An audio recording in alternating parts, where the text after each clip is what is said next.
اس کے لیے صحیح سلطان بہو نے فرمایا ہے مرشد دیدار بہو میں لکھ کروڑا حجا ہوں. وہ شخص ہے جو ولی اللہ ہے. ولی اللہ کا مطلب ہے اللہ کو دیکھے اور اس سے باتیں کرے, اللہ کا دوست ہے, وہ ولی اللہ ہے نا. آج ہمارے ملک میں ہزاروں لوگ ولی اللہ بنے ہوئے ہیں نا, بغیر دیکھے اور بغیر باتیں کی ہوئے. ایسے لوگوں کی محبت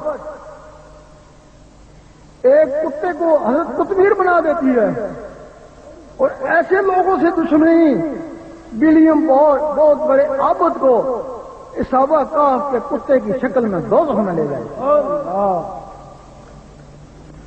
بہت سے ولی یہیں آ کے رک جاتے ہیں. یہ فنا فلا کا سٹیج ہے. پھر جب یہاں رکتے ہیں پھر کچھ خاص ولی ہوتے ہیں اس سے آگے بھی جاتے ہیں. وہ جو اس سے آگے جاتے ہیں اس کو حضور پاک نے فرمایا کہ وہ ایک تیسرا علم ہے.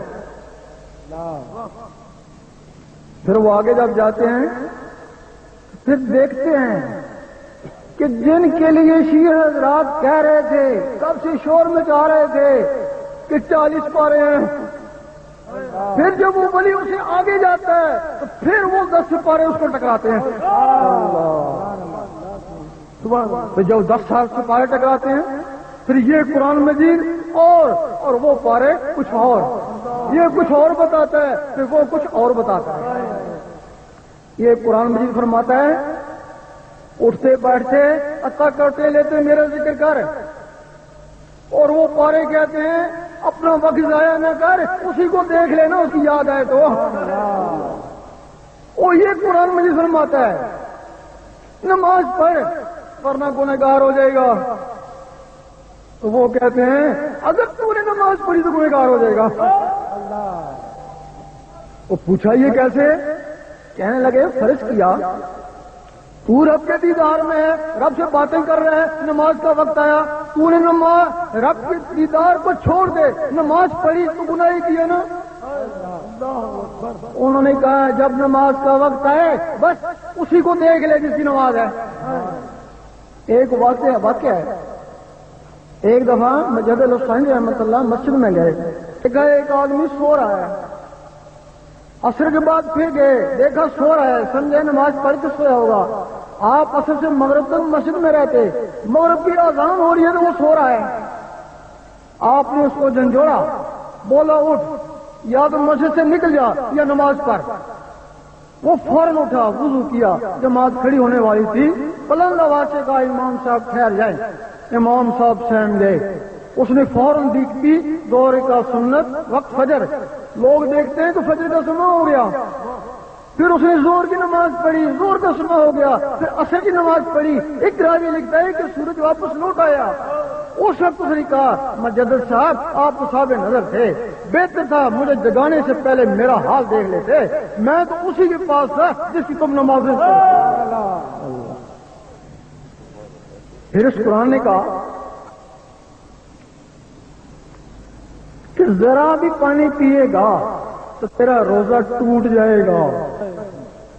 اس نے کہا دن رات کھاتا پیتا رہے تیرا روزہ نہیں ٹوٹے گا. وہ پوچھا کس طرح؟ کہ روزے نفس پاک کرنے کے لیے ہوتے ہیں. جب تیرا نفس پاک ہو جائے تو تو کھا پی یا نہ کھا تو تو سزا باہر روزے دار ہی ہے نا. اور اس کا ایک واقعہ تھا, ایک فقیر دریا کے پاس بیٹھا ہوا تھا, اس کے گھر میں کچھ کھیر پکائی اور اپنی بیوی کو کہا کہ دریا کے دوسری طرف ایک فقیر ہے اس کو یہ کھیر دیا. وہ کہنے کے بیچ میں پانی ہے, میں کیسے جاؤں گی؟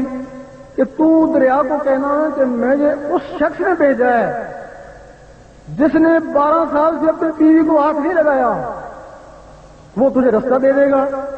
وہ کہنے لگی ابھی تو 3 مہینے ہوئے بچی ہوئی ہے, یہ تو کیا کہہ رہا ہے؟ اس نے کہا نہیں جو میں نے کہا ٹھیک تھا. جب بیوی کے پاس گئی یہی الفاظ کہے تو پانی جگہ سے ہٹ گیا, دوسرے کنارے گئی پانی پھر چل پڑا.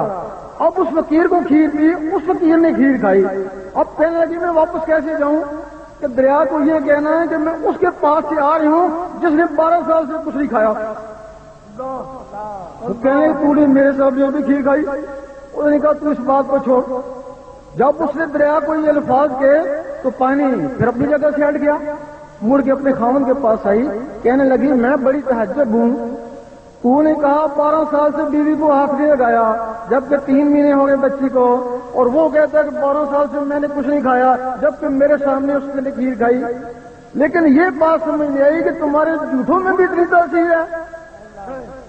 اس نے کہا نہیں، دراصل بات یہ ہے کہ میں نے 12 سال ہو گئے نفس کی خاطر تجھے آگ نہیں لگایا، صرف فرض سمجھ کے آگ لگاتا رہا. اور وہ جو تھا اس نے بھی 12 سال سے نفس کی خاطر نہیں کھایا، صرف زندہ رہنے کے لیے کھا. جس طرح غوث پاک فرماتے ہیں کہ تم جیتے ہو کھانے کے لیے، ہم کھاتے ہیں جینے کے لیے، تاکہ کچھ کھائیں اور اللہ کے فرائض ادا کر سکیں. نعرہ تکبیر، المدد المدد، غوث المدد. آگے پھر حج آ گیا. یہ قرآن فرماتا ہے طاقت ہے تو حج میں ضرور جا. انہوں نے کہا حج کعبے وال وہ جانے جڑے ہوندے گندے چوچی، وہ کہتے تو اس مخلوقات ہے. اس کو تو ابراہیم علیہ السلام نے گارے مٹی سے بنایا ہے، تجھے تو اللہ کے نور سے بنایا. تو اس کعبے کی طرف کیوں جاتا ہے؟ وہ کعبہ تیری طرف آئے نا. اسی بات کے اوپر شاہ منصور کو سولی پہ چڑھا دیا گیا. بھائی مستعمیر رحمۃ اللہ فرماتے ہیں ایک عرصہ سے میں کعبہ کا طواف کرتا، ایک عرصہ سے کعبہ کا طواف کرتا رہا. جب میں نے اللہ کو پا لیا، اب کعبہ میرا طواف کرنا شروع ہو گیا. سید سلطان کو رحمۃ اللہ سے کسی نے پوچھا آپ کعبے میں کیوں نہیں جاتے، حج کرنے کیوں نہیں جاتے؟ کہنے لگے کعبہ ادھر گھومتا رہتا ہے. اور وہی کعبہ رابعہ بصری کے طواف کرنے کو آئے. یہ قرآن کہتا ہے کہ زکات دے، 2.5% زکات دے. وہ کہتا ہے 2.5% پاس رکھ، 17.5% زکات دے. اس قرآن سے پوچھا اللہ کدھر ہے؟ یہ کہنے لگا بہت دور ہے، بس نماز روزہ پڑھتا رہے، اس کا دیدار بڑا مشکل ہے، بہت ہی دور رہتا ہے. جب ان پاروں سے پوچھا وہ کہنے لگے اللہ اسی دنیا میں گھومتا پھرتا رہتا ہے، وہ کبھی خواجہ کے روپ میں تو کبھی داتا کے روپ میں، وہ تو اس دنیا میں گھومتا رہتا ہے. وہ کہتے ہیں تم نے یہ حدیث نہیں پڑھی؟ یہ اللہ تعالیٰ کی حدیث قدسی ہے کہ میں بندے کے ہاتھ بن جاتا ہوں جس سے وہ پکڑتا ہے، تو میں زبان بن جاتا ہوں جس سے وہ بولتا ہے. نعرہ تکبیر، نعرہ رسالت، نعرہ حیدری حیدری. اب جو اس علم کی ابتدا ہے یہ تو انتہا ہے. یہ جو خدا کا دیدار کر لیتے ہیں ان کے بعد جن کو جو علم ان کو ملتا ہے یہ اس علم کی بات ہے. اب جو اس علم کی ابتدا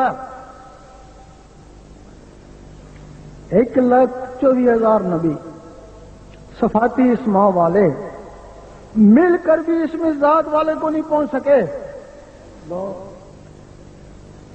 کیونکہ